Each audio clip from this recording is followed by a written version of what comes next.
दोस्तों, ये कहानी पूरी तरह से काल्पनिक है और केवल मनोरंजन के लिए बनाया गया है। और इस कहानी में किसी भी व्यक्ति, नाम, उत्पाद या वास्तविकता का अपमान नहीं किया गया है। अगर आप लोग हमारे PRM नॉवल चैनल पर नए हैं तो वीडियो को लाइक और चैनल को सब्सक्राइब जरूर करें, ताकि हम आप तक ऐसी वीडियो पहुंचाते रहें।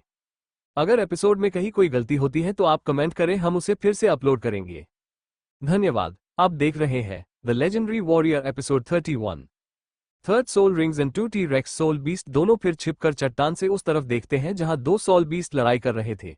दोनों ही सोल बीस्ट टी-रेक्स जैसे लग रहे थे। वह दोनों सोल बीस्ट अलग रंग के थे। तभी राशिद को वीर समझाते हुए बोलते हैं, वीर, ये दोनों सोल बीस्ट दिखने में एक जैसे थे, लेकिन ये दोनों अलग सोल बीस्ट है। पीला वाला अर्थ टी-रेक्स जो अर्थ एलिमेंट को दिखाता है और लाल वाला फायर एलिमेंट को दिखाता है। राशिद, तुमने अपनी तीसरी सोल रिंग तो पाली होगी। राशिद, नहीं पिताजी, मैं इसके लिए ही इस प्लेनेट पर आया हूँ, ताकि मैं 2 सोल रिंग तो अपने साथ लेकर जाऊं, जिसमें मैं रैंक 4 का सोल मास्टर बनकर एकेडमी में जाऊंगा। वीर, चलो ठीक है कि तुमने अपनी तीसरी सोल नहीं ली है, लेकिन ये दोनों सोल बीस्ट जो तुम देख रहे हो ये तुम्हारी चौथी सोल रिंग बन सकते हैं। उससे पहले तुम्हें अपने सभी तीसरे सोल रिंग पूरे करने होंगे। इतना बोलकर वीर कुछ सोचने लगता है। तभी उन दोनों बीस्ट को पता चल जाता है कि कोई इंसान उनके आसपास है। उनको साथ में एक अपनेपन वाला एहसास हो रहा था। ये राशिद की सोल स्पिरिट के चक्कर में हो रहा था। Fire dragon, dragon soul spirit, जिसके पास भी यह सोल स्पिरिट है वो सामने आ जाए। हम देखना चाहते हैं कि किसके पास से इतनी ताकतवर आभा आ रही है। इतना सुनकर आखिर में वीर को राशिद के साथ बाहर आना पड़ता है। अर्थ ड्रैगन, यह आभा उस बच्चे के पास से आ रही है। इस लड़के ने अभी अपनी ब्लड लाइन को अनलॉक नहीं की है। अगर हम इसके लिए सोल रिंग बनते हैं तो हमारे पास इमोर्टल बनने का मौका रहेगा। फायर ड्रैगन, बच्चे, तुम्हारे पास कितने एलिमेंट है और कितने सोल रिंग है? हम दोनों के साथ कुछ और सोल बीस्ट हैं जो तुम्हारे सोल रिंग के लिए तैयार हो जाएंगे। अगर तुम हमारा टेस्ट जीत जाते हो तो हम तुम्हारे सोल रिंग बनने के लिए राजी हो जाएंगे। राशिद, टेस्ट? ये टेस्ट कैसा होगा? फायर ड्रैगन, मैं तुमसे एक बैटल करूंगा। अगर तुम उसमें जीत जाते हो तो सभी सोल बीस्ट जितने तुम्हारे पास एलिमेंट है उसके हिसाब से यहाँ होंगी। राशिद उन दोनों सोल बीस्ट की बात मान जाता है और बैटल के लिए एक तरफ आ जाता है। उधर वीर घबराया हुआ भी था। उसको राशिद के सोल रिंग का पता नहीं था, लेकिन राशिद की सभी सोल रिंग का रंग अलग है। वीर के सोल रिंग से उसके सोल रिंग का कल्टीवेशन भी दूसरे सोल मास्टर से बहुत ऊपर था। अब बैटल एरिया में राशिद अपने एलिमेंट के साथ सोल रिंग बाहर दिखाता है। वाह, तुम्हारा पहली सोल रिंग ही 2000 साल की है। और दूसरी सोल रिंग भी देखकर दोनों टी-रेक्स सोल बीस्ट भी हैरान रह गया था। उधर पीछे वीर ने जब राशिद के सोल रिंग के देखे जो उसके लेवल से भी ज्यादा थे, तभी वीर मन में सोच रहा था, वीर, पहली सोल रिंग 2000 की और दूसरी 4000 की है, तो राशिद की तीसरी सोल रिंग 10,000 साल की होगी। इस श्रेणी में वो दोनों सोल बीस्ट बिल्कुल सही बैठ रहे थे। वीर तभी बाहर जा रहा था। तभी उसको याद आया कि वीर ने पहले भी इन दोनों सोल बीस्ट से अपने सोल रिंग बनाने की कोशिश करी थी। चूंकि वीर तब बेहद कमजोर था, इसलिए यह मौका अब राशिद के पास है। फायर टी-रेक्स, तो चले शुरू करते हैं। तुम्हारे लिए अपने सोल पावर का इस्तेमाल करने की कोई पाबंदी नहीं है। यहाँ जो पहले इन घेरों से बाहर चला जाता है तो वह हार जाएगा। इतना बोलकर वो सोल बीस्ट राशिद की तरफ भाग ही रहा था। तभी राशिद ने अपने अर्थ एलिमेंट का इस्तेमाल किया, जिसका राशिद ने कभी इस्तेमाल नहीं किया था। Soul spirit earth element, seismic blast. इसके बाद उस ड्रैगन के नीचे जमीन कांपने लगती है और तभी जमीन फटने लग जाती है। आखिर में फायर टी-रेक्स हार मान लेता है। उधर दूसरी तरफ सभी 11 एलिमेंट वाले सोल बीस्ट राशिद के सामने आ जाते हैं। फायर टी-रेक्स, तुम्हारे टाइम एलिमेंट के लिए हमारे साथ कोई सोल बीस्ट नहीं है, इसलिए वो खाली रह जाएगा। मुझे माफ करना छोटे दोस्त, मैं तुम्हारे ज्यादा काम नहीं आ सका।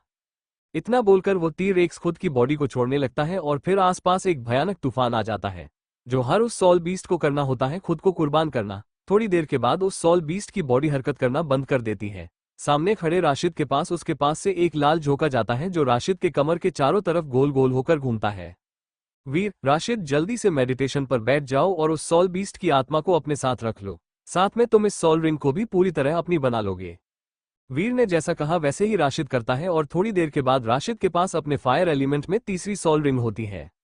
राशिद, पिताजी, मैं बाकी के सभी सोल रिंग भी लेता हूँ। आप यहाँ ध्यान दीजिए कि कहीं कोई बीस्ट मुझ पर हमला न करे।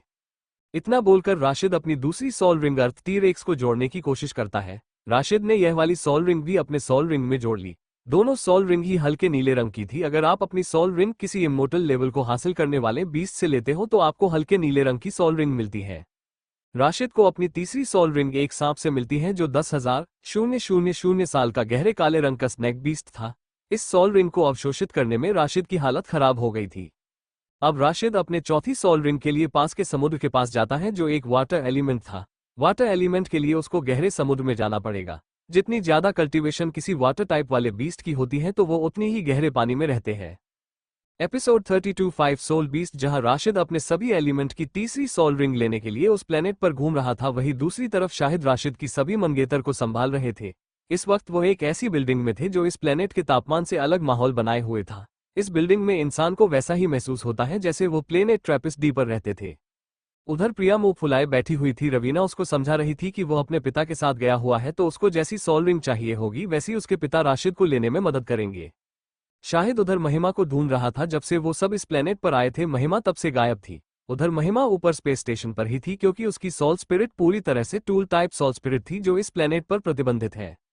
शाहिद को पहले पता नहीं था, तभी देविका उसको बताती है कि क्यों महिमा इस प्लेनेट पर नहीं है। फिर इसके बाद शाहिद को देविका आसपास के सोल बीस्ट के पास ले जाने को बोलती है। इधर साधारण सोल बीस्ट की कल्टीवेशन 100,000 साल है जो किसी दूसरे प्लेनेट पर मिलने वाले सोल बीस्ट से ज्यादा है। उन सभी से अलग कल्याणी को देविका अपने साथ इस प्लेनेट के बर्फीले इलाके में ले जाती है क्योंकि उसकी सोल स्पिरिट हिम फिनिक्स थी तो उसको सोल रिंग भी एक्सट्रीम आइस एलिमेंट बीस्ट से लेनी पड़ेगी। उधर शाहिद को सब कुछ समझाने के बाद देविका महिमा को लेकर चली जाती है आर्कटिक इलाके में। वहीं दूसरी तरफ राशिद को अपने 2 एलिमेंट आइस और वाटर एलिमेंट के लिए यही किसी 2 सोल स्पिरिट की जरूरत थी। उधर दूसरी तरफ 4 सोल बीस्ट पानी के नीचे छिपकर राशिद को देख रहे थे। उन्हें पता चल गया था कि राशिद कोई साधारण सोल मास्टर नहीं है और भविष्य में बहुत महान सोल मास्टर बनेगा। तभी उन 4 सोल बीस्ट में से एक बोला, ये लड़का हमारे सोल रिंग के लिए पूरी तरह से सही है, लेकिन उस आदमी का क्या कर सकते हैं हम? वो हमें परेशानी दे सकता है। हमें उसको भगाना होगा इस लड़के से दूर। उस आदमी के पास भी उस लड़के जैसी ड्रैगन ब्लड लाइन है। तभी एक बड़ा सा सोल बीस्ट पीछे से चिल्लाता है, तुम क्या करने जा रहे थे? वो आदमी वीर रघुनाथ है। ये बोलने soul beast god level mosasaurus था। मोसासोरस, चिंता मत करो, मैं तुम्हारे साथ ऊपर जाऊंगा। वो वीर रघुनाथ मुझे जानता है क्योंकि भविष्य में मुझे भी इस लड़के की सोल रिंग बनना पड़ सकता है। सभी सोल बीस्ट उस गॉड लेवल बीस्ट की बात मान लेते हैं और आ जाते हैं उसके साथ ऊपर। वही राशिद अपने पिता के साथ समुद्र में उतरने ही वाला ही था, तभी वीर को पानी में हलचल दिखाई देती है। थोड़ी देर बाद वीर को दिखाई देता है 5 सोल बीस्ट, जिनमें से एक उन सबसे ज्यादा ताकतवर था, उनकी तरफ बढ़ रहे थे। वीर ने तुरंत राशिद को पीछे जाने को कहा और खुद लड़ने के पोजीशन में आ गए थे। मोसासोरस, बहुत दिनों के बाद मिलना हुआ है वीर, क्या तुम मुझसे लड़ना चाहते हो? जानी पहचानी आवाज सुनकर वीर ने तुरंत अपने हमला करने की पद्धति को छोड़ दिया और सबसे आगे आते हुए सोल बीस्ट को पहचान लिया था। वीर, मोसासोरस ये तुम हो और तुमने मुझे अभी भी याद रखा हुआ है। मौसा, हाँ मैं तुम्हें कैसे भूल सकता हूँ, तुमने मुझे आखिरी समय उस समुद्री ड्रैगन से बचाया था जो मुझे खा जाने वाला था। ये लड़का तुम्हारा बेटा है ना? वीर, यह मेरा बेटा है राशिद, इसके पास मेरे से ज्यादा प्रतिभा है, इसने एलिमेंट भी जगाए हैं जो मैं कुछ ही जगह पाया था। मौसा, हाँ यह मैंने महसूस किया था कि तुम्हारे बेटे के पास तुमसे ज्यादा प्रतिभा है। यह मेरे पीछे 4 सोल बीस्ट खड़े हैं जो तुम्हारे बेटे के सोल रिंग बनने के लिए खड़े हैं, इनमें 2 वाटर और 2 आइस एलिमेंट के सोल बीस्ट हैं। तभी राशिद बाहर आता है जो हमले करने की पोजीशन पर था। उसने अपने सभी एलिमेंट को बाहर निकाल रखा था जिसको देखकर वो चारों सोल बीस्ट दंग रह गए थे। मौसा, 12 एलिमेंट, बापरे, अभी तक तुमने अपने ड्रैगन ब्लड लाइन को अनलॉक नहीं किया है। अगर तुमने ड्रैगन ब्लड लाइन को अनलॉक कर दिया तो तुम्हारी सोल स्पिरिट भी मल्टी सिस्टम की सोल स्पिरिट बन जाएगी। लेकिन तुमने अगर ड्रैगन ब्लड लाइन जगाया नहीं है तो वो सुनहरी सोल रिंग किस लिए थी? राशिद, वो सोल रिंग टाइम एलिमेंट की वजह से सुनहरी है। उस एलिमेंट के हिसाब से मुझे सोल रिंग नहीं मिल पा रही थी तो मुझे इसी वजह से सुनहरी सोल रिंग लेनी पड़ी थी। मौसा, टाइम एलिमेंट, शायद तुम पहले इंसान हो जिसको ये टाइम एलिमेंट मिला है। ऐसे बहुत से एलिमेंट हैं जो सबको नहीं मिलते हैं, तुम्हें टाइम एलिमेंट मिला है तो तुम्हारे अगले वंशज को कोई दूसरा एक यूनिक एलिमेंट मिलेगा।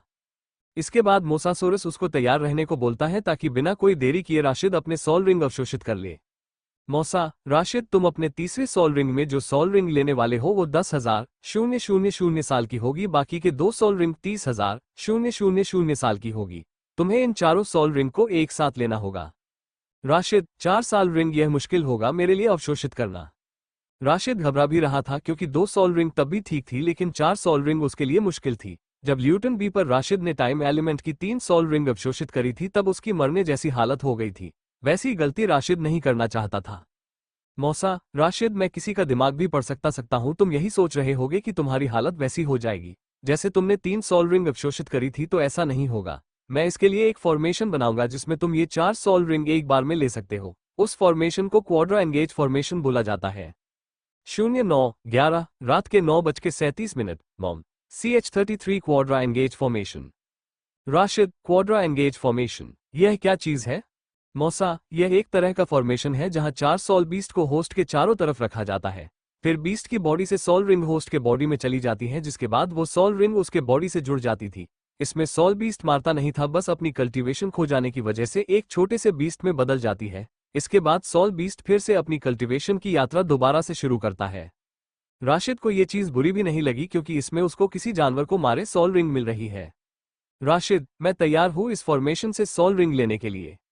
मौसा, तो तुम्हें मैं कुछ बातें बता देता हूँ जो तुम्हें पालन करने होंगे। इस फॉर्मेशन के अंदर रहने के बाद तुम्हें कोई भी आवाज सुनाई दे तो तुम इस फॉर्मेशन के अंदर अपने मेडिटेशन से नहीं उठोगे। इसमें प्रोसेस में सॉल बीस्ट चिंगाड़ सकते हैं क्योंकि उनके बॉडी से उनके सॉल का हिस्सा अलग किया जा रहा है। तुम्हें अपने ऊपर भार महसूस हो सकता है, लेकिन तुम्हें अपनी जगह से हिलना नहीं है। राशिद सभी बातें समझ जाता है और हामी में सिर हिलाता है। इसके बाद मोसासोरस ने समुद्र को 2 हिस्से में बांट देता है, जिसके सतह के नीचे एक फॉर्मेशन बना हुआ था जिसमें 5 बड़े गोले थे। बीच वाले गोले में राशिद को बैठना था और ध्यान लगाना था। बाकी के 4 गोले में वो 4 सॉल बीस्ट बैठने थे। मोसासोरस, राशिद, अब तुम इस फॉर्मेशन के अंदर वाले गोले में बैठ जाओ। उस सॉल बीस्ट की बात सुनकर राशिद सीधा उस फॉर्मेशन के बीच वाले गोले में बैठ जाता है। इसके बाद 2 सॉल बीस्ट आकर एक दूसरे के पैरेलल बैठ जाते हैं। वो दोनों सॉल बीस्ट ही 10,000 साल वाले थे। वो दोनों सॉल बीस्ट शार्क जैसी सॉल बीस्ट थे। उसके बाद उनसे ताकतवर 2 सॉल बीस्ट आते हैं जिनकी कल्टीवेशन 30,000 साल की थी। वो soul beast ocean. Mosasaurus, Rashid, अब तुम ध्यान में चले जाओ, मैं फॉर्मेशन चालू कर रहा हूँ। कुछ भी हो जाए तुम्हें अपने जगह से हिलना नहीं है जब तक सभी सॉल रिंग तुम्हारे बॉडी से न जुड़ जाएं। राशिद फिर ध्यान में बैठ जाता है और दूसरे सॉल बीस्ट भी सॉल रिंग छोड़ने के लिए तैयार थे। फिर मोसासोरस फॉर्मेशन को चालू कर देता है। उसके बाद वो चारों सॉल बीस्ट राशिद के आसपास चक्कर लगाते हैं। ये चीज ऐसी लग रही थी जैसे सूरज के चक्कर लगाते हुए प्लेनेट हो। तभी पहले सॉल बीस्ट की रिंग उसके बॉडी से बाहर आ जाती है। उस सॉल रिंग का रंग नीला है जो सीधा की राशिद के ऊपर मंडरा रहा था। तभी राशिद की वाटर एलिमेंट बाहर आ जाता है और वो सॉल रिंग उन सॉल रिंग के साथ जुड़ जाता है। फिर उन ताकतवर सॉल बीस्ट में से एक के पास सॉल रिंग आती है। वो सॉल रिंग भी राशिद के पास आ जाती है। अब राशिद की वाटर एलिमेंट रैंक 4 पर पहुंच चुकी थी। उसके बाद वही चीज उन दोनों आइस एलिमेंट वाले सॉल बीस्ट के साथ होता है। उनकी भी सॉल रिंग राशिद के आइस एलिमेंट में आ जाती है। इसके बाद राशिद खुद को बहुत ताकतवर महसूस कर रहा था। इसके बाद मोसासोरस ने उस फॉर्मेशन को आखिर में बंद कर दिया था। जब फॉर्मेशन बंद हो गया तो उसने राशिद को मेडिटेट करने ही दिया। कुछ देर के बाद राशिद ने अपनी आंखें खोली और बोला, soul spirit ice and water element, ice and water domain. इसके बाद राशिद ने उसी समुद्र के एक बड़े से हिस्से को अपने काबू में रखा हुआ था। तभी मोसासोरस ने अपनी शक्ति इस्तेमाल करी। क्योंकि मोसासोरस बेहद ताकतवर था तो उसके समुद्र पर काबू किया हुआ हिस्सा राशिद के इस हिस्से के बराबर नहीं था। मोसासोरस ने राशिद को उस हिस्से से बाहर निकालकर समुद्र को दोबारा पहले जैसा कर दिया था। मोसासोरस, वीर, मैंने यहां से जैसी मदद करनी थी वैसी कर दी है। अब तुम्हें बाकी के सॉल रिंग के लिए दोबारा जाना होगा। राशिद के चौथे फायर और अर्थ एलिमेंट के लिए लावा ड्रैगन और माउंटेन ड्रैगन सही रहेंगे। उनकी भी कल्टीवेशन 30,000 साल तक पहुंच चुकी होगी। इतना बोलकर मौसा दोबारा समुद्र के अंदर चला जाता है। राशिद ने जब उस सॉल बीस्ट मोसासोरस को करीब से देखा था तो वह डर गया था। उस सॉल बीस्ट के आकार के सामने राशिद चींटी के बराबर भी नहीं था। उसका मुंह अकेला पूरे शहर को निगल सकता था। तभी मोसासोरस फिर से समुद्र के ऊपर आता है और कुछ बोलता है। मोसासोरस, राशिद, क्योंकि तुम रैंक 4 के सॉल मास्टर तो बन ही जाओगे तो तुम्हें एक सॉल वेपन की जरूरत पड़ेगी, तो मैं तुम्हें एक सॉल वेपन देता हूँ। ये सॉल वेपन उसी समुद्री ड्रैगन का है जिसको वीर ने मुझे बचाने के लिए मार दिया था। ये सॉल वेपन मैंने तभी से बचा रखी थी। इसका उपयोग वही कर सकता है जिसके पास काफी सारे एलिमेंट हो, क्योंकि यह सॉल वेपन सभी तरह के एलिमेंट का उपयोग करता है। एक बात और राशिद, जब तुम रैंक 8 पर पहुंचकर ग्रैंड सॉल मास्टर बनने जाओगे तो मेरे पास दोबारा आना। मैं तुम्हारी 9वीं सॉल रिंग बनने के लिए तैयार हूं। मेरे पास वो सभी एलिमेंट हैं जिसकी तुम्हें जरूरत पड़ेगी। इतना बोलकर मोसासोरस दोबारा समुद्र में चला जाता है। तभी वीर राशिद के पास आ जाते हैं और उस सॉल वेपन को देखने लगते हैं। वीर, यकीन नहीं होता, जिस सॉल बीस्ट को मैंने मारा था वो इतने सारे एलिमेंट को उपयोग करता था, इसलिए ही उस सॉल वेपन के हिसाब से कोई इंसान नहीं मिल पाया था। लेकिन मेरा बेटा इसके लिए एकदम योग्य है। बेटा राशिद, ये सॉल वेपन कोई साधारण सॉल वेपन नहीं है। इसमें उस सॉल बीस्ट की सॉल रिंग भी जरूर है जो तुम रैंक 6 पर पहुंचने पर अवशोषित कर सकते हो। इसके बाद वीर ने राशिद को बताया कि कैसे इस सॉल वेपन को कैसे उसके बॉडी से जोड़ा जा सकता है। फिर राशिद ने उस सॉल वेपन को अपनी बॉडी से जोड़ लिया। Episode 33 Quadra engage formation. Rashid, Quadra engage formation, यह क्या चीज है? मौसा, यह एक तरह का फॉर्मेशन है जहां 4 सॉल बीस्ट को होस्ट के चारों तरफ रखा जाता है। फिर बीस्ट की बॉडी से सोल रिंग होस्ट के बॉडी में चली जाती है, जिसके बाद वो सोल रिंग उसके बॉडी से जुड़ जाती थी। इसमें सोल बीस्ट मारता नहीं था, बस अपनी कल्टीवेशन खो जाने की वजह से एक छोटे से बीस्ट में बदल जाती है। इसके बाद सोल बीस्ट फिर से अपनी कल्टीवेशन की यात्रा दोबारा से शुरू करता है। राशिद को ये चीज बुरी भी नहीं लगी क्योंकि इसमें उसको किसी जानवर को मारे सोल रिंग मिल रही है। राशिद, मैं तैयार हूँ इस फॉर्मेशन से सोल रिंग लेने के लिए। मौसा, तो तुम्हें मैं कुछ बातें बता देता हूँ जो तुम्हें पालन करने होंगे। इस फॉर्मेशन के अंदर रहने के बाद तुम्हें कोई भी आवाज सुनाई दे तो तुम इस फॉर्मेशन के अंदर अपने मेडिटेशन से नहीं उठोगे। इसमें प्रोसेस में सोल बीस्ट चिंगाड़ सकते हैं क्योंकि उनके बॉडी से उनके सोल का हिस्सा अलग किया जा रहा है। तुम्हें अपने ऊपर भार महसूस हो सकता है लेकिन तुम्हें अपनी जगह से हिलना नहीं है। राशिद सभी बातें समझ जाता है और हामी में सिर हिलाता है। इसके बाद मोसासोरस ने समुद्र को दो हिस्से में बांट देता है, जिसके सतह के नीचे एक फॉर्मेशन बना हुआ था जिसमें 5 बड़े गोले थे। बीच वाले गोले में राशिद को बैठना था और ध्यान लगाना था। बाकी के 4 गोले में वो 4 सोल बीस्ट बैठने थे। मोसासोरस, राशिद, अब तुम इस फॉर्मेशन के अंदर वाले गोले में बैठ जाओ। उस सोल बीस्ट की बात सुनकर राशिद सीधा उस फॉर्मेशन के बीच वाले गोले में बैठ जाता है। इसके बाद 2 सोल बीस्ट आकर एक दूसरे के पैरेलल बैठ जाते हैं। वो दोनों सोल बीस्ट ही 10,000 साल वाले थे। वो दोनों सोल बीस्ट शार्क जैसी सोल बीस्ट थे। उसके बाद उनसे ताकतवर 2 सोल बीस्ट आते हैं जिनकी कल्टीवेशन 30,000 साल की थी। वो soul beast ocean. Mosasaurus, Rashid, अब तुम ध्यान में चले जाओ, मैं फॉर्मेशन चालू कर रहा हूँ। कुछ भी हो जाए तुम्हें अपने जगह से हिलना नहीं है जब तक सभी सोल रिंग तुम्हारे बॉडी से न जुड़ जाएं। राशिद फिर ध्यान में बैठ जाता है और दूसरे सोल बीस्ट भी सोल रिंग छोड़ने के लिए तैयार थे। फिर मोसासोरस फॉर्मेशन को चालू कर देता है। उसके बाद वो चारों सोल बीस्ट राशिद के आसपास चक्कर लगाते हैं।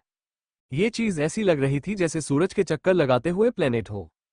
तभी पहले सोल बीस्ट की रिंग उसके बॉडी से बाहर आ जाती है। उस सोल रिंग का रंग नीला है जो सीधा की राशिद के ऊपर मंडरा रहा था। तभी राशिद की वाटर एलिमेंट बाहर आ जाता है और वो सोल रिंग उन सोल रिंग के साथ जुड़ जाता है।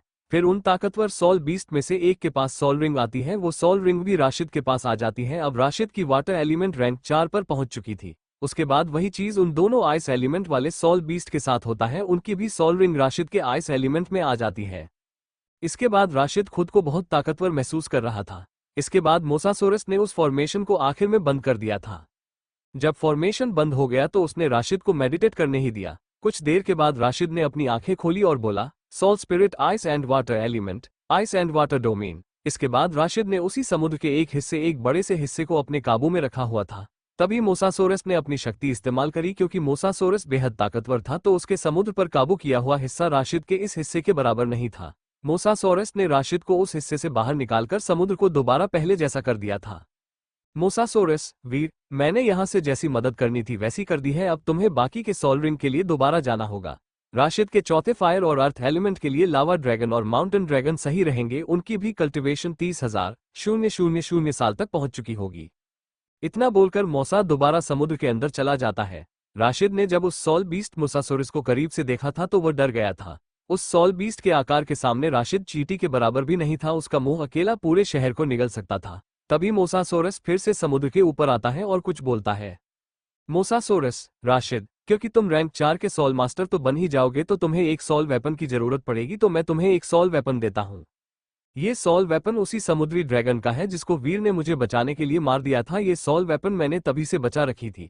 इसका उपयोग वही कर सकता है जिसके पास काफी सारे एलिमेंट हो, क्योंकि यह सोल वेपन सभी तरह के एलिमेंट का उपयोग करता है। एक बात और राशिद, जब तुम रैंक 8 पर पहुंचकर ग्रैंड सोल मास्टर बनने जाओगे तो मेरे पास दोबारा आना। मैं तुम्हारी 9वीं सोल रिंग बनने के लिए तैयार हूं। मेरे पास वो सभी एलिमेंट है जिसकी तुम्हें जरूरत पड़ेगी। इतना बोलकर मोसासोरस दोबारा समुद्र में चला जाता है। तभी वीर राशिद के पास आ जाते हैं और उस सोल वेपन को देखने लगते हैं। वीर, यकीन नहीं होता, जिस सोल बीस्ट को मैंने मारा था वो इतने सारे एलिमेंट को उपयोग करता था, इसलिए ही उस सोल वेपन के हिसाब से कोई इंसान नहीं मिल पाया था। लेकिन मेरा बेटा इसके लिए एकदम योग्य है। बेटा राशिद, ये सोल वेपन कोई साधारण सोल वेपन नहीं है। इसमें उस सोल बीस्ट की सोल रिंग भी जरूर है जो तुम रैंक 6 पर पहुंचने पर अवशोषित कर सकते हो। इसके बाद वीर ने राशिद को बताया कि कैसे इस सोल वेपन को कैसे उसके बॉडी से जोड़ा जा सकता है। फिर राशिद ने उस सोल वेपन को अपनी बॉडी से जोड़ लिया। Episode 34 wind valley. राशिद अब अपने विंड एलिमेंट के सोल रिंग के लिए सीधा विंड वैली की तरफ कदम बढ़ाता है। विंड वैली एक खाई जैसा था। इसमें इतनी गहराई थी जिसकी कोई कल्पना भी नहीं कर सकता था। वीर, राशिद, यह विंड वैली है जहां तुम अपने विंड एलिमेंट के लिए 2 सोल बीस्ट चुनने होंगे। मैं तुम्हें तुम्हारे हिसाब के सोल बीस्ट दिखाऊंगा। इस घाटी में तुम जितना ऊपर जाओगे तुम्हें उतने ही ऊंचे कल्टीवेशन के सोल बीस्ट मिलेंगे। मेरे पीछे आओ राशिद। इतना बोलकर वीर अपने सॉल स्पिरिट से पंख निकालकर हवा में उड़ने लगते हैं। राशिद भी बिना कोई देरी किए अपने पिता के पीछे उसी हिस्से में चला जाता है। जब वो वहां पहुंचे जहां उन्हें 10,000 साल के कल्टीवेशन वाले सॉल बीस्ट मिल सकते थे, तभी उन्हें अपने आसपास हवा के झोंके महसूस हैं। राशिद और वीर दोनों हमले की स्थिति में आ जाते हैं। जैसे ही एक हवा का झोंका उनकी तरफ बढ़ता है तो राशिद ने सीधा लाइटनिंग एलिमेंट चला दी। जैसे लाइटनिंग एलिमेंट उस हवा के झोंके से टकराता है तो उन्हें एक सॉल बीस्ट दिखाई देता है। वीर 10,000 साल का सॉल बीस्ट विंड वुल्फ, जिसकी खासियत है हवा की तरह तेज और हवा का इस्तेमाल करना। राशिद, ये सॉल बीस्ट तुम्हारे तीसरे विंड एलिमेंट के सॉल रिंग के लिए ठीक है, लेकिन ये सॉल बीस्ट एक वुल्फ है, तो इधर दूसरे और भी इसके जैसे सॉल बीस्ट भी हो सकते हैं। राशिद ने अपने लाइटनिंग एलिमेंट को उधर हर जगह इस्तेमाल करने लग जाता है। कुछ देर बाद रशीद और वीर को दिखाई देता है वहां वो भेड़िया अकेला नहीं था, उसके साथ 10 और भी थे। फिर अचानक सभी सॉल बीस्ट उन दोनों की तरफ बढ़ने लगती हैं। फिर वीर अपने ड्रैगन ब्लडलाइन की स्किल ड्रैगन क्लो से उन सभी सॉल बीस्ट को मार गिराते हैं और एक सॉल बीस्ट अपने साथ लेकर वहां से निकल जाते हैं। राशिद भी पीछे पीछे उधर से निकल जाता है। एक खाली मैदानी इलाके में पहुंचकर राशिद उस सॉल बीस्ट की सॉल रिंग को अवशोषित कर लेता है। अब रशीद को अपने विंड एलिमेंट ताकतवर महसूस हो रहा था। वीर, राशिद, हमें वापस उसी ऊंचाई पर जाना होगा। मुझे लगता है तुम्हारे चौथे विंड एलिमेंट के सॉल रिंग के लिए सॉल बीस्ट मिल चुका है। राशिद, वो सॉल बीस्ट उधर था, मैंने उसको देखा नहीं था। वीर, इस बार तुम मेरे साथ रहना, क्योंकि वो सॉल बीस्ट कोई और नहीं बल्कि इन वुल्फ पैक लीडर है जो इन सभी को कंट्रोल कर रहा था। उसकी कल्टीवेशन भी 30,000 साल की है, जो तुम्हारे लिए बिल्कुल सही है। अब दोनों बिना कोई देरी किए उसी जगह में दोबारा से पहुंच जाते हैं। इस बार उन सभी सॉल बीस्ट ने खुद को नहीं छुपाया था। करीब 50 भेड़िए उन दोनों के सामने खड़े थे और ऊपर एक ऊंचाई पर उन्हें उन सभी का लीडर दिखाई पड़ रहा था। Wolf leader soul beast dragon wolf. वो भेड़िया आधा ड्रैगन और आधा भेड़िए जैसा लग रहा था। तभी उस भेड़िए ने चिन्हारा, आओ आओ आओ ऊ। इसके बाद सभी छोटे लेवल के भेड़ियों ने हमला शुरू कर दिया, लेकिन इस बार दोनों तैयार थे। राशिद तेजी से टाइम एलिमेंट का इस्तेमाल करके आगे बढ़ रहा था। टाइम एलिमेंट सही में बहुत ज्यादा काम की एलिमेंट थी, जिससे राशिद का बहुत समय बच जाता है और उस सॉल बीस्ट के करीब अपने पिता के साथ पहुंच जाते हैं। राशिद और वीर ने बिना कोई देरी किए उस ड्रैगन वुल्फ को वही मार दिया, जिसको देखकर सभी भेड़िए वहां से भाग जाते हैं। उनका लीडर वहां न रहने से वो उधर घूमते नहीं है। फिर राशिद उस सॉल बीस्ट को लेकर वहां से अगले मैदानी इलाके में पहुंच जाता है। उधर एक जगह बैठकर राशिद इस सॉल बीस्ट के सॉल रिंग को अवशोषित करने लगता है। ये सॉल बीस्ट खुद को समर्पित नहीं कर रहा था, तो वीर ने उस सॉल बीस्ट को अपने ड्रैगन ब्लडलाइन से दबा दिया। इसके बाद राशिद ने उस सॉल रिंग को अवशोषित कर लिया। तभी राशिद को महसूस हुआ कि कोई उसकी तरफ बढ़ रहा था, तो राशिद चौकन्ना हो गया। थोड़ी दूरी पर एक परछाई दिखाई देती है जो किसी लड़की जैसी प्रतीत हो रही थी। जब वो परछाई थोड़ा आगे आती है तो राशिद देखता है ये लड़की कोई और नहीं बल्कि प्रिया थी। प्रिया खून से लथपथ और थकी हुई सी आगे बढ़ रही थी। जब उसने राशिद को देखा तो बिना रुके सीधा राशिद की तरफ चली गई। राशिद ने अपने पास से कुछ दवाई प्रिया को दे दी, जिससे उसको कुछ आराम मिले। प्रिया, राशिद, मुझे लगा था तुम अकेले ही अपनी सॉल रिंग के लिए जा रहे हो। मैंने यहाँ अपने लिए एक सॉल बीस्ट चुनी थी, लेकिन वो सॉल बीस्ट बहुत तेज थी। वो मेरी पकड़ से छूट गया और मुझ पर हमला करके मुझे घायल कर दिया। इतना बोलकर प्रिया सीधा राशिद के गले मिल गई। उसने पास में वीर को नजरअंदाज कर दिया था। वीर, खांसते हुए, तुम दोनों का गला मिलना हो गया हो तो मुझे बता सकते हो वो सॉल बीस्ट कहाँ होगा, तो मैं तुम्हें वो सॉल बीस्ट की सॉल रिंग दिला सकूं। तब प्रिया ने शर्मा कर राशिद को धक्का दे दिया। फिर उस तरफ देखी जिधर से आवाज आई थी। उसने देखा उधर राशिद के पिता खड़े थे। अब प्रिया कंफर्ट हो गई थी। प्रिया, मैंने एक पंछी वाले सॉल बीस्ट को चुना था, लेकिन वो हवा की तरह हल्की थी, बार बार मुझसे बचकर भाग रही थी। कृपया आप मुझे वो सॉल बीस्ट की सॉल रिंग लेने में मदद करें। वीर, मैं समझ गया, तुम जरूर 2 एलिमेंट वाले सॉल बीस्ट एमरल्ड बड की सॉल रिंग के लिए गए होगे। वो सॉल बीस्ट सिर्फ 300,000 साल की कल्टीवेशन रखता है, लेकिन उसके पास 2 एलिमेंट विंड और स्पीड है, तो वह और तेज हो जाती है। इसलिए ही तुम उसको नहीं पकड़ पा रहे थे और चोट खा बैठी हो। चलो कोई बात नहीं है, मैं तुम्हारे लिए उसको पकड़ लूंगा, लेकिन तुम्हें अभी खुद को ठीक करना होगा ताकि जब हम उस सॉल बीस्ट को लेकर आए तो तुम्हें कोई परेशानी ना हो। Episode 35 1 week later. राशिद को इस प्लेनेट में घूमते हुए करीब एक हफ्ता गुजर चुका था और इन दिनों में राशिद ने अपने सभी एलिमेंट में 4 सॉल रिंग पूरे कर लिए थे। जब राशिद लौटकर आता है तो देविका उसकी हालत देखती है। राशिद के सभी कपड़े जले हुए थे, उसका बाल भी नहीं बचे थे। वही जब राशिद के सभी मंगेतर ने राशिद को देखा तो वो पहले उसको पहचान नहीं पा रहे थे, उसको देखकर उल्टा हंस रहे थे। तब देविका बताती है कि यह राशिद है। राशिद की यह हालत उस 30,000 साल के कल्टीवेशन वाले सॉल बीस्ट लावा ड्रैगन के चक्कर में हुआ था। वो एक ऐसा सॉल बीस्ट था जो मोसासॉरस के लेवल तक पहुंच सकता था। जब राशिद ने उसकी सॉल रिंग को अवशोषित किया था तो एक आग से धधकती हुई सॉल रिंग आई थी, जिसको अवशोषित करने में राशिद की पूरी बॉडी जल गई थी। अब राशिद का सबसे ताकतवर एलिमेंट फायर था, उसके आंखें भी आग जैसी दिख रही थी। फिर सभी मंगेतर उसके ऊपर आ गिरी जिससे राशिद वही जमीन पर गिर गया था। हालांकि महिमा भी उधर आ चुकी थी, उसने अपने सभी सोल रिंग इस प्लेनेट पर आने से पहले हासिल कर ली थी। अब वो रैंक 3 की सोल मास्टर बन चुकी थी। उसके बाद सभी वापस स्पेस स्टेशन पर आ जाते हैं और उधर से सीधा ट्रैपिस्ट ई पर आ जाते हैं। वहां से सभी सामान और रोशन को भी लेकर वापस प्लेनेट पृथ्वी की ओर मुड़ जाते हैं। अंतरिक्ष में सब कुछ शांत था। एक दूरी तक जाने के बाद ट्रैपिस्ट का सितारा भी नहीं दिखाई दे रहा था। ट्रैपिस्ट से आने के बाद प्रिया का मन ठीक नहीं था। वो बार बार सलोनी से लड़ पड़ती क्योंकि सलोनी भी राशिद की एक मंगेतर थी। प्रिया सलोनी से इसलिए लड़ जाती है क्योंकि वो एलियन थी। एलियन का इंसान से रिश्ता होना एक अजीब निर्णय था। उधर सलोनी के दिल में भी राशिद के लिए फीलिंग्स जाग चुकी थी। राशिद इन सबसे दूर एक कमरे में बेड पर लेटा हुआ था और उसके सिर पर एक गीली पट्टी था। उस पट्टी को देविका बदल रही थी।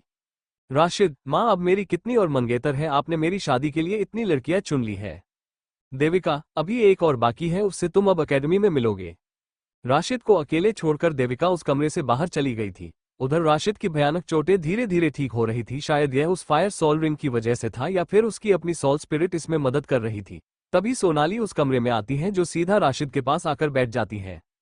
सोनाली, तुम ठीक तो हो? मुझे पता है कि तुम उसी सोल बीस्ट की सोल रिंग के लिए गए थे जिससे कोई पंगा नहीं लेता था। वो लावा ड्रैगन एक बड़ा ही क्रूर सोल बीस्ट था। जो कोई सोल बीस्ट गलती से उसके इलाके में आता या तो उसकी सोल रिंग को खुद से जोड़ लेता या फिर उसको मौत से बदतर जिंदगी देता। राशिद को समझ आ गया था कि सोनाली एलियन जरूर थी लेकिन उसको हर एक चीज पता थी। इसके बाद सोनाली राशिद के सिर पर हाथ रखती है और आंखें बंद कर लेती है। तब राशिद देखता है कि कैसे सोनाली की पूरी बॉडी एक नीले रंग से चमक रही थी। इसके बाद राशिद के घाव ठीक होने लग गए थे। अब राशिद समझ चुका था कि उसके घाव इतने जल्दी कैसे ठीक हो रहे थे। फिर जब सोनाली की बॉडी ने चमकना बंद कर दिया तो राशिद समझ गया कि सोनाली ने अपनी आज की एनर्जी उसको हील करने में लगा दी है। राशिद, तुम अपनी एनर्जी मुझ पर क्यों बर्बाद कर रही हो? मैं तो तुम्हें अच्छे से नहीं जानता हूँ। फिर सोनाली मुस्कुराते हुए बोली, सोनाली, मेरे पास अब खोने के लिए कुछ नहीं बचा। मेरा पूरा परिवार नष्ट हो चुका है। अभी सिर्फ तुम मेरे लिए बचे हो तो मैं तुम्हें कैसे ऐसी हालत में देख सकती हूँ? तुम मेरे लिए सब कुछ हो। ये सुनकर राशिद का दिल भी पिघल गया था। उसको लगा था सिर्फ वो 5 ही उससे प्यार करती थी लेकिन ये तो उन सभी से आगे चली गई थी। फिर राशिद ने उसको अपने पास बुलाया और सीधा उसको किस कर दिया। राशिद ने उसको बिल्कुल भी नहीं छोड़ा। तभी सामने प्रिया आती है जो दोनों को इतने करीब देखकर कुछ नहीं बोलती। जब उसने देखा कि राशिद के बहुत से घाव जो कल से ज्यादा थे वो ठीक हो चुके थे। प्रिया के लिए इतना जानना काफी था और उसने सोनाली को स्वीकार कर लिया था। उसके बाद प्रिया ने दरवाजा नॉक कर दिया जिससे दोनों एकदम ही खुद से दूर हो गए। प्रिया, क्या तुम ही सिर्फ राशिद से मिलोगे? हमें भी तो मौका दो, हम भी उसकी मंगेतर हैं, हम भी भविष्य में राशिद की पत्नी बनेंगे। सोनाली, अब तुम हमारे साथ रह सकती हो और कहीं भी चल सकती हो। मुझे पता है तुमने ही हमारे राशिद के आसपास न होने पर राशिद को ठीक किया है, इसलिए मैं तुम्हें स्वीकार करने के लिए तैयार हूँ। तुम एलियन जरूर हो लेकिन तुम्हारे पास भी फीलिंग है जो ये साबित करता है कि तुम हमसे अलग नहीं हो। इसके बाद सभी लड़कियां आकार सोनाली को गले लगाती है। फिर सभी लड़कियां वहां से चली जाती है। अब राशिद वहां आराम कर सकता था। जब वहां कोई नहीं था तो राशिद सो गया था। अब सोनाली रोज आकार राशिद के चोट को हील करने आती थी। देखते देखते राशिद पूरी तरीके से ठीक हो गया था। अब राशिद लेवल 42 तक पहुंच चुका था। उधर दूसरी तरफ वीर भी उन लोगों के साथ प्लेनेट पृथ्वी पर आ रहे थे जब उन्हें पता चला था कि उसके बेटे को भी सोल मास्टर हॉल अपने हॉल में शामिल करना चाहता है। स्पेसशिप में कब 1 महीना बीत गया किसी को पता नहीं चला और सभी प्लेनेट पृथ्वी पर पहुंच चुके थे। Episode 36 unexpected battle. राशिद की स्पेसशिप प्लेनेट पृथ्वी पर उतरती है। फिर राशिद अपने परिवार के साथ उतर जाता है। वहां से सीधा सभी लोग फिनिक्स कबीले में चले जाते हैं। वहां सभी एक दिन के लिए रुकते हैं। उधर जब शिलोनी को पता चलता है कि ऋषिद वापस आ चुका है, वो हार कोशिश कर रही थी ताकि राशिद के करीब जा सके लेकिन कल्याणी की ठंडी आंखें वहीं पहुंच जाती थी। कल्याणी की चौथी सोल रिंग भी राशिद की जैसी यूनिक रिंग थी। वो सोल रिंग भी एक ठंडी ऑरा छोड़ रही थी और बाकी के सोल रिंग को भी प्रभावित कर रही थी। कल्याणी जब ट्रैपिस्ट प्लेनेट पर गई थी उससे पहले ही कल्याणी ने 3 सोल रिंग हासिल कर ली थी। अगले दिन राशिद अपने सभी मंगेतरों के साथ अकादमी वापस लौट आता है। अकेडमी में अब राशिद को नए स्टूडेंट दिखाई दे रहे थे। उधर दूसरे लड़के जब राशिद को इतने सारे लड़कियों के साथ देखते हैं तो जलन उनको भी हो रही थी। जब सभी को पता चला कि राशिद इस अकेडमी के हेडमास्टर का पोता है तो सभी ने राशिद का रास्ता साफ कर दिया। राशिद को बहुत भूख लग रही थी तो वह अपने सभी मंगेतर के साथ अकेडमी के कैंटीन में चला गया। तभी एक लड़के ने जानबूझकर राशिद को गिराने की कोशिश करी। इसके जवाब में राशिद ने टाइम एलिमेंट से पूरा समय ही रोक दिया। राशिद, मैं किसी से उलझना नहीं चाहता था लेकिन अगर तुम चाहते हो तो ठीक है। इतना बोलकर राशिद ने उसको अपने पैर से अड़ा दिया और टाइम को दोबारा शुरू किया। राशिद ने उसके मुंह के बल गिरने की जगह पर एक प्याज का बर्तन रख दिया था। जैसे ही वो लड़का गिरा तो प्याज से उसके आंखें जलने लगती है। खुद को साफ करते हुए उस लड़के ने गुस्से से राशिद को देखा, तेरी हिम्मत कैसे हुई मुझे मुंह के बल गिराने की? इतना बोलकर उस लड़के ने सीधा राशिद में ऊपर अपने सोल स्पिरिट गोल्डन टाइगर से हमला कर दिया। इसके जवाब में राशिद ने अर्थ एलिमेंट का इस्तेमाल किया, soul spirit earth element sandstorm. इसके बाद उधर एक रेत का तूफान आ जाता है जिससे उस लड़के को कुछ दिखाई नहीं देता है। काफी देर के बाद राशिद ने अपने सोल स्पिरिट को वापस बुला लिया और आगे बढ़ जाता है। जिस लड़के को राशिद ने रहम करके छोड़ दिया था उसने धोखे से पीछे से हमला कर दिया। तभी वही एक टेबल के सामने एक लड़की बैठकर सब तमाशा देख रही थी। कुछ देर बाद वही लड़की उठी और दोनों के बीच आ गई। ये लड़की थी ली यमातो, जिससे राशिद ने बैटल कैप्सूल के अंदर फाइट की थी। ली उस लड़के को रोकने की पूरी कोशिश कर रही थी। उस लड़के ने अपने गोल्डन टाइगर को बुलाया, soul spirit golden tiger, tiger claw. फिर वो बाघ सीधा राशिद की तरफ जाने लगता है। अब राशिद भी खुद को रोक नहीं पाता है। राशिद ने अपने फायर एलिमेंट को बाहर बुलाया जिसमें 4 सोल रिंग दिखाई दे रही थी। राशिद की चौथी सोल रिंग देखकर तो वो लड़का हैरान था, उसने पहली बार ऐसी सोल रिंग देखी थी। फिर राशिद ने अपनी स्किल का इस्तेमाल किया, soul spirit fire element, fire blast. इसके बाद एक आग का गोला राशिद के पास से निकलकर उस बाघ के आसपास चक्कर काटने लगी। फिर वो गोला और बहुत से छोटे टुकड़े में उस बाघ के आसपास घूम रहा था। तभी बूम बूम, उन आग के गोलों ने उस गोल्डन टाइगर के ऊपर विस्फोट करने लग जाती है। धीरे धीरे वो टाइगर सोल स्पिरिट वहां से गायब हो जाती है और उस लड़के के मुंह से खून निकल आता है।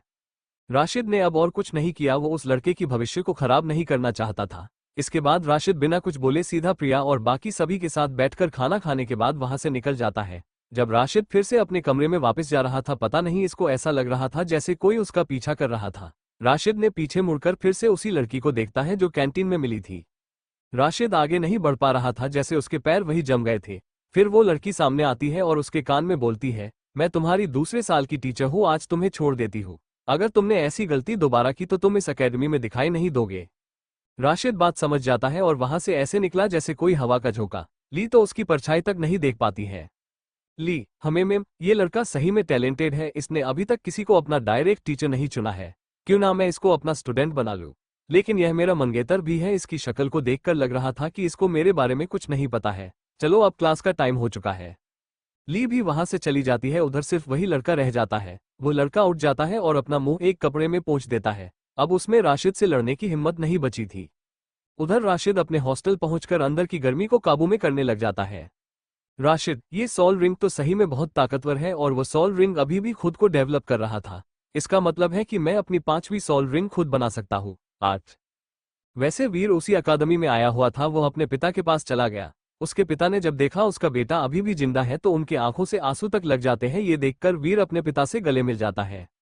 जहां बेटा अपने पिता से मिल रहा था, वहीं दूसरी तरफ इन सबसे अनजान जंगल में एक लड़कियों का समूह था जो किसी चीज पर बात कर रहे थे। उनमें से एक सलोनी थी। Episode 37 academy class. वहां से राशिद सीधा अपने क्लास में चला जाता है। उसकी क्लास इस बार दूसरी मंजिल के एक रूम में थी।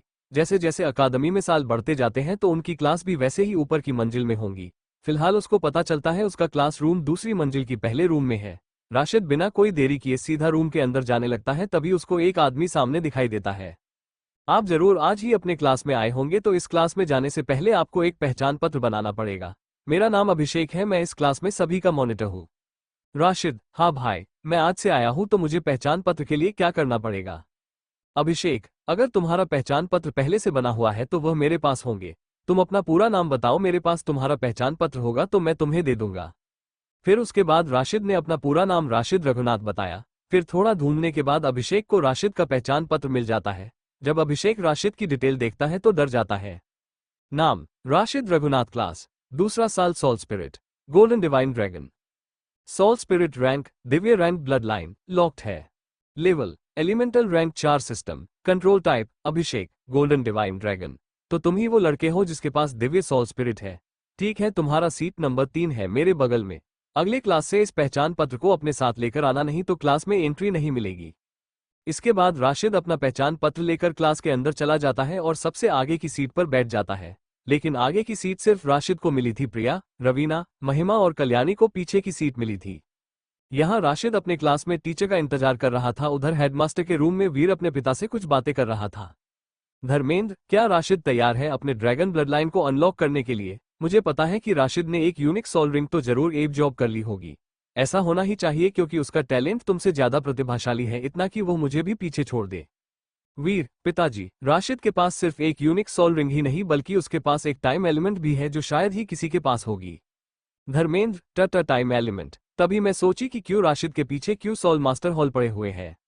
राशिद के पास सबसे ताकतवर एलिमेंट है, अगर राशिद वहां चला जाता तो उनकी ताकत बहुत ज्यादा बढ़ जाती। बाकी उनके लिए बड़ी सोल रिंग लेना मुश्किल नहीं था। मुझे लगता है कि अब राशिद के ब्लड लाइन को अनलॉक करने के लिए उस ड्रैगन को बुलाना पड़ेगा। जब वो ड्रैगन अपनी सोल रिंग देने के बाद राहुल से जुड़ जाएगा तभी राशिद की सोल रिंग अनलॉक होगी, जो उसकी अपनी सोल रिंग होंगी। उसके लिए उसको किसी सोल बीस्ट को मारने की जरूरत नहीं पड़ेगी।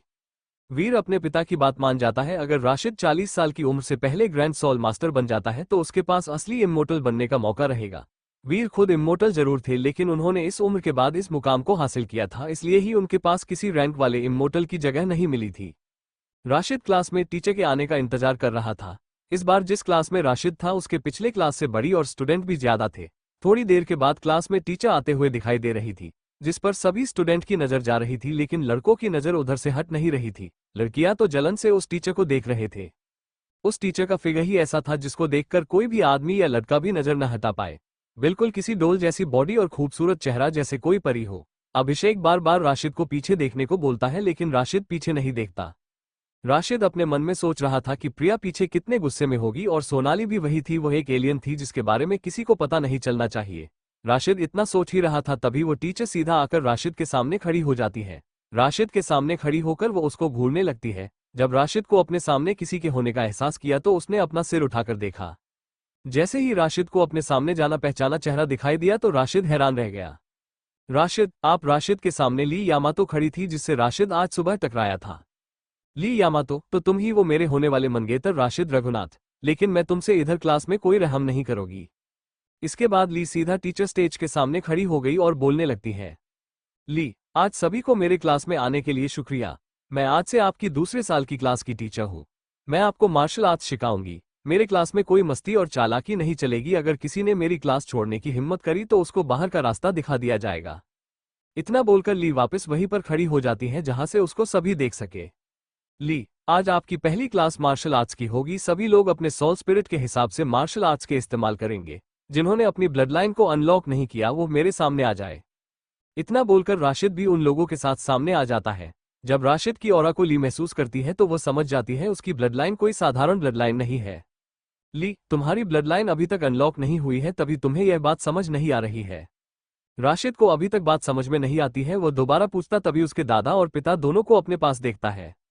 एपिसोड 38 कुरिशीना। राशिद, पिताजी आप यहाँ क्या कर रहे हैं?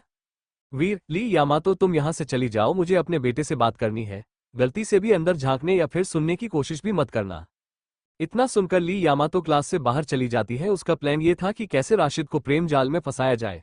ली एकेडमी इसलिए ही आई थी ताकि वो उससे शादी कर सके। अब उसके हाथ से यह मौका भी चला गया था। वीर, अब तुम्हारा वक्त आ चुका है, तुम अपनी ड्रैगन ब्लड को अब अनलॉक कर सकते हो। इतना बोलकर वीर ने राशिद को एक टोकन पकड़ा दिया। इस टोकन पर राशिद को एक ड्रैगन की डिजाइन दिखाई देती है। वो टोकन भी एक बिल्कुल शुद्ध ऊर्जा छोड़ रहा था। वीर, राशिद, ये टोकन तुम्हें ऐसे जगह ले जाएगी जहां तुम्हें अपने ब्लड लाइन को एक्टिवेट करना होगा। मैं यहां नहीं जाऊंगा, इधर तुम्हें खुद ही अपना ब्लड लाइन अनलॉक करना होगा। एक और बात, इसलिए यामातो से दूर रहना, कहीं ऐसा न हो कि तुम पछताओ। इतना बोलकर वीर और धर्मेंद्र वहां से चले जाते हैं।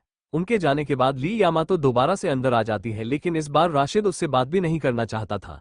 राशिद के पास कोई काम नहीं था तो वो वहां से निकल रहा था, मगर उसके टीचर के दिमाग में कुछ और ही चल रहा था। उसने उसके सिर के पीछे मारकर राशिद को बेहोश कर दिया। इसके बाद जब राशिद जागा तो खुद को एक कुर्सी में बंधा पाया। उधर ली यामातो अलग ही ड्रेस में थी जिसको देखकर राशिद डर गया था।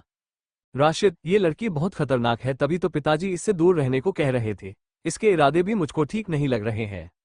ली यामातो तभी उसके पास आने की कोशिश करती है। वो नशे में धूर्त थी और अपने हाथ में शराब लेकर आती है। राशिद ने अपना मुंह ही उससे दूर कर लिया।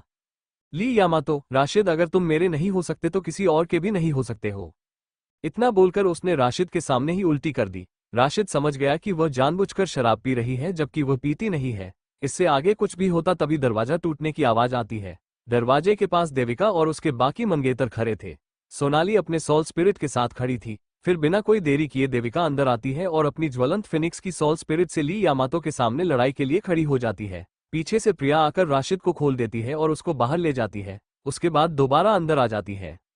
देविका, प्रिया, इस लड़की की सोल स्पिरिट साकुरा फ्लावर है जो किसी को भी काबू कर सकती है, तो अपना ध्यान मत खोना। इसके बाद देविका अपनी सोल स्पिरिट की स्किल चलती है। उसके आग का रंग नीला था जो साफ दिखा रहा था कि देविका एक हाई लेवल की सोल मास्टर है। पीछे से प्रिया भी अपने 5 एलिमेंट के साथ हमले के पोजीशन में आ चुकी थी। उसके पास ली यामातो अपनी सोल स्पिरिट का इस्तेमाल करना चाहती थी लेकिन सीधा ही उल्टी करके बेहोश हो जाती है। देविका के मुंह से हंसी छूटने वाली थी। इसके बाद उन्होंने ली यामातो को पकड़ के हेडमास्टर को सौंप दिया। तब तक यामातो होश में आ चुकी थी। उसने सामने देखा तो हेडमास्टर उसको गुस्से से देख रहे थे। हेडमास्टर, तुम्हें मैंने एकेडमी में बच्चों को सिखाने के लिए रखा था, न कि किसी को अपने हिसाब जो चाहे वो करने को, और तुम वो टीचर नहीं हो जिसको मैंने बुलाया था। वो लड़की यहाँ आ चुकी है जो राशिद की असली मंगेतर है। कुराशना, अंदर आ जाओ। इसके बाद एक लड़की अंदर आती है जो पूरी जापानी कपड़ों में थी। वो लड़की बला की खूबसूरत थी जिसके सामने ली यामातो कुछ भी नहीं लग रही थी। कुराशिना, हेडमास्टर आप इसको मुझ पर छोड़ दीजिए, इसकी सजा मैं डिसाइड करूंगी। कुराशिना को देखकर ली डर गई थी क्योंकि उसकी सोल स्पिरिट एक घोस्ट टाइप की थी जो किसी को भी टॉर्चर करने के लिए काफी थी। कुराशिना, पापा ने तुम्हें बहुत समझाया लेकिन तुम नहीं मानी, अब मुझे ही तुम्हें सजा देनी पड़ेगी। इतना बोलकर कुराशिना की सोल स्पिरिट ने ली को घेर लिया और वो कहीं गायब हो गई, जिसको देखकर तो हेडमास्टर भी डर गए थे। हेडमास्टर, अब समझ आया कि क्यों ग्रैंडमास्टर जाओ मिंग क्यों कुराशिना से बचकर रहने को कह रहे थे। यह सही में निर्दय है और जो इसका है उसको अगर कोई छीनने की कोशिश करे तो उसकी खैर नहीं। इसके बाद कुराशिना वहां से चली जाती है और हेडमास्टर चुपचाप अपना काम करने लगते हैं। हेडमास्टर पीछे से देविका को एक खत लिख देते हैं। बेटी देविका, तुमने जिस लड़की को राशिद की सुरक्षा के लिए उसकी मंगेतर बनाया था वो सही में बहुत खतरनाक है और समझदार भी। मुझे लगता है कि अब अकादमी शांत नहीं रहने वाली। इस साल बहुत कुछ बदल सकता है। अपना ध्यान रखना देविका। इसके बाद हेडमास्टर वो खत आग में जला देते हैं और वो धुआं हवा में उड़ जाता है और सीधा देविका के पास चला जाता है। उधर जब देविका को ये खत मिल जाता है तो वो बहुत थी क्योंकि वो लड़की वही थी जिसको सबसे पहले उन्होंने राशिद के लिए पसंद किया था, या ये कहें कि बचपन में ही राशिद की उससे सगाई भी हो चुकी थी। थोड़ी देर बाद कुराशिना वापस हेडमास्टर के रूम में आती है। कुराशिना के हाथ में एक डॉल थी जिसमें ली यामातो कैद थी। कुराशिना, हेडमास्टर, इस डॉल में मैंने ली यामातो को कैद कर दिया लेकिन मुझे इसको वापस भेजना पड़ेगा, इसके लिए मुझे आपकी मदद चाहिए। हेडमास्टर, ठीक है, मैं अपने एक सोल मास्टर को भेजता हूं जो इसको ले जाकर तुम्हारे मुखिया के पास देकर आएंगे। मैं आज ही भिजवा देता हूं। इसके बाद कुराशिना अपनी क्लास के लिए चली जाती है। कुराशिना, राशिद, मैंने तुम्हें अपने बचपन में देखा था और तुम मेरे होने वाले पति हो। उम्मीद करती हूं कि तुम मुझे भूले नहीं होगे। Episode 39 unlocking blood line and 1,00,000 year old soul ring. उधर राशिद उस टोकन के साथ उस दुनिया में चला जाता है जहां उसके पिता ने जाने को कहा था। उस टोकन से एक रोशनी निकलती है और राशिद को साथ में ले जाकर उस प्लेनेट में चला जाता है जहां वीर रघुनाथ छिपे हुए थे। राशिद देखता है कि जहां वो आया था वो जगह पूरी बर्फ की मोटी चट्टानों से घिरी हुई थी। एक अजीब बात यह थी कि राशिद को वहां ठंड नहीं लग रही थी। तभी राशिद को एक जानी पहचानी आवाज सुनाई देती है। राशिद, आखिर तुम आ गए, मेरे पास आ जाओ, मैं तुम्हें कोई नुकसान नहीं पहुंचाऊंगा। अगर तुम्हें अपनी ब्लड लाइन जगानी है तो मेरे पास आ जाओ बिना किसी डर के। राशिद सीधा उस आवाज के पीछे जाता है जहां वह देखता है कि उसके सामने एक ड्रैगन लेटा हुआ था, लेकिन अजीब बात यह थी कि वो सोल बीस्ट भी गोल्डन डिवाइन ड्रैगन ही थी। राशिद, वाह, एक सोल बीस्ट, वो भी गोल्डन डिवाइन ड्रैगन। मुझे लगा था कि गोल्डन डिवाइन ड्रैगन सिर्फ एक सोल स्पिरिट होती है। ड्रैगन, हर सोल स्पिरिट जैसी ही सोल बीस्ट भी पाई जाती है लेकिन उनकी रहने की जगह अलग होती है। जैसे तुम्हारी सोल स्पिरिट है, उसके उलट मैं दूर अलग ही इस प्लेनेट पर रहता हूं, ऐसे ही तुम्हारी सोल स्पिरिट है। इसके बाद राशिद को वो ड्रैगन एक तरीका बताता है, उसको अपने सामने फॉर्मेशन बनाने को बोलता है। इसके बाद राशिद के साथ वो ड्रैगन भी बैठ जाता है। राशिद सबसे बड़े गोले के बीच बैठा था और ड्रैगन एक अलग गोले में बैठा हुआ था। इसके बाद वो ड्रैगन एक ध्यान की मुद्रा में आंखें बंद कर लेता है। कुछ देर के बाद राशिद और ड्रैगन जिस फॉर्मेशन के अंदर बैठे हुए थे उसमें रोशनी दिखाई देने कही। राशिद जिस गोले के अंदर बैठा हुआ था वो गोला अब घूमने लग रहा। थोड़ी देर के बाद राशिद के चारों तरफ वो ड्रैगन घूम रहा था, जिससे राशिद समझ गया था कि अब उस ड्रैगन का खून उसके बॉडी में जाने वाला है। अचानक से उस ड्रैगन के पास से एक सुनहरा गोला निकलता है और सीधा राशिद के दोनों आंखों के बीच समा जाता है। राशिद को लगा कि सभी काम आसानी से हो गया, तभी उसके पूरे बदन में दर्द हो रहा था। इतना खतरनाक दर्द जिससे राशिद नीचे गिरने वाला था। गिरते हुए राशिद को किसी ने पीछे से सहारा देकर नीचे नहीं गिरने दिया। जब राशिद ने पीछे मुड़कर देखा तो उसके पिता वीर पीछे ही थे।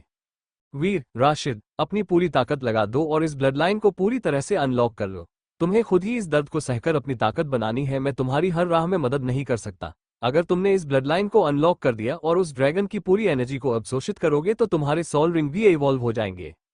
इतना सुनकर राशिद, जो अभी किसी अच्छी हालत में नहीं था, उठ जाता है और अपनी ध्यान में बैठ जाता है। उस पोजीशन में राशिद करीब एक हफ्ते तक उसी मुद्रा में था। उसको भूख प्यास का कोई ध्यान नहीं था। अगले दिन राशिद की बॉडी धीरे धीरे शांत होने लगती है। अब जब राशिद को देखा जाता है तो ये राशिद पहले वाला राशिद नहीं था। राशिद अब अलग ही तरह की शक्ति को महसूस कर रहा था। जो ताकत उसे उस ड्रैगन से मिली थी तो वो उसके लिए कुछ तो अलग तरह की ताकत दी। अब राशिद ने बिना कोई देरी किए अपने सभी सोल रिंग को सामने कर दिया। उसके पास अब अपने सोल स्पिरिट की अपनी सोल स्किल भी थी। जब राशिद ने अपने सभी एलिमेंट को बाहर रखा था तभी उन सोल रिंग में कुछ बदलाव हो रहे थे। फायर एलिमेंट की चारों सोल रिंग अब रंग बदल रही थी। अब उसकी सभी सोल रिंग उसके एलिमेंट के हिसाब से हो गई थी। फायर एलिमेंट की सभी सोल रिंग लाल हो चुकी, वाटर की नीले रंग में, अर्थ एलिमेंट पीले रंग में।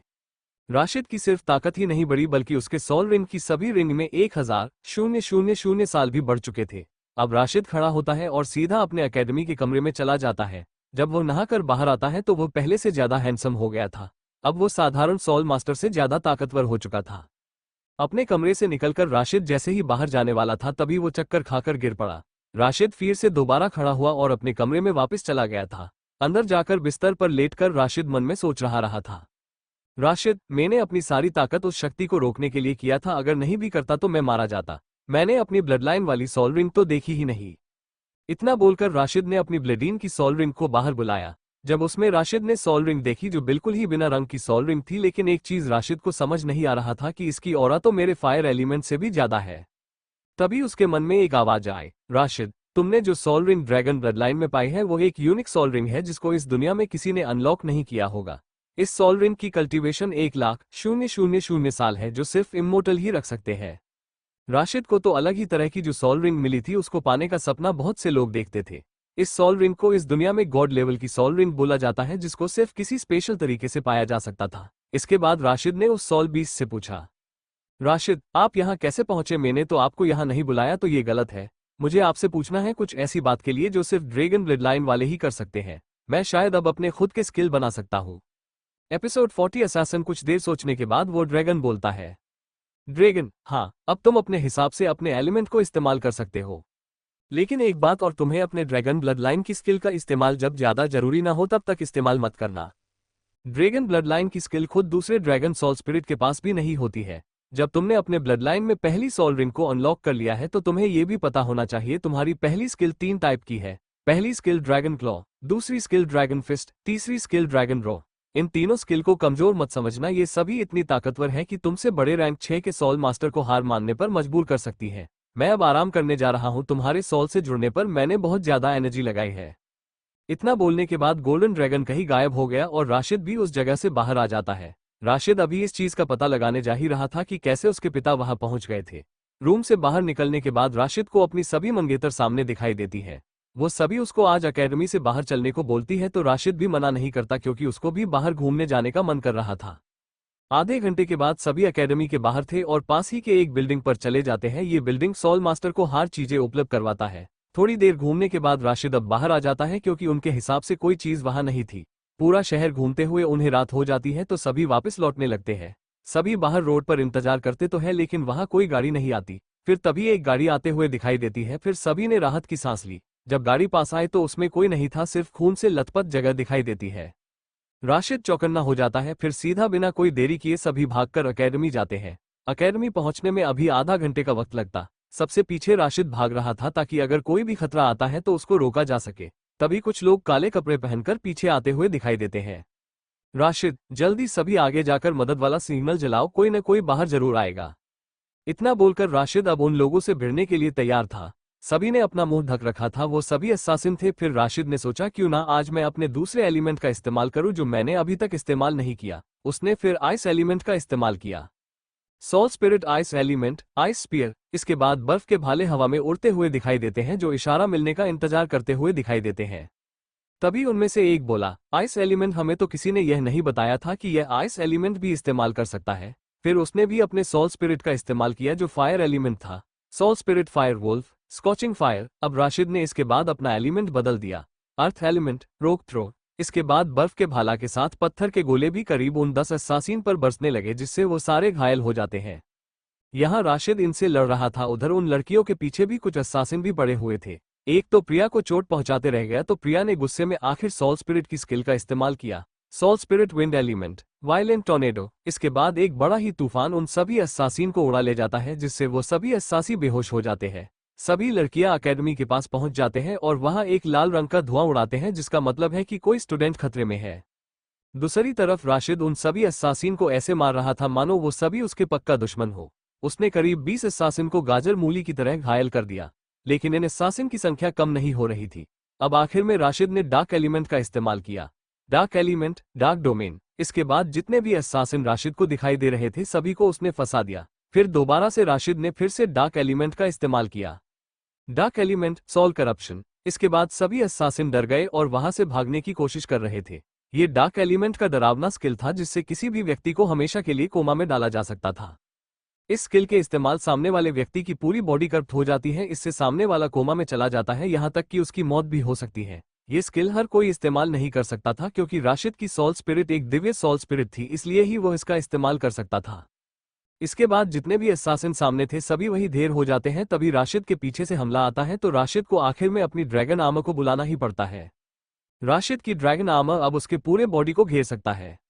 जब उसने अपनी ड्रैगन ब्लड लाइन को अनलॉक किया था तभी उसकी आर्मर उसकी पूरी बॉडी को घेर लेता है। लेकिन वो assassin जो राशिद के हमला करने के बाद आए थे राशिद को कोई मौका नहीं दे रहे थे। जो लोग अब राशिद पर हमला करने आए थे उनके सोल स्पिरिट तेज हमले वाले थे जो राशिद के सामने नजर भी नहीं आ रहे थे। इससे राशिद अपने स्किल का इस्तेमाल नहीं कर पा रहा था। अब राशिद एक बड़े रेंज वाली सोल स्किल इस्तेमाल करने वाला था जिसका राशिद ने पहले कभी इस्तेमाल नहीं किया था। यह एक ऐसी स्किल थी जिसमें ये सभी assassin अपने जान से हाथ धोने वाले थे। अब आगे क्या होगा ये जानने के लिए सुनते रहिए द लेजेंडरी वॉरियर सिर्फ हमारे YouTube चैनल पर।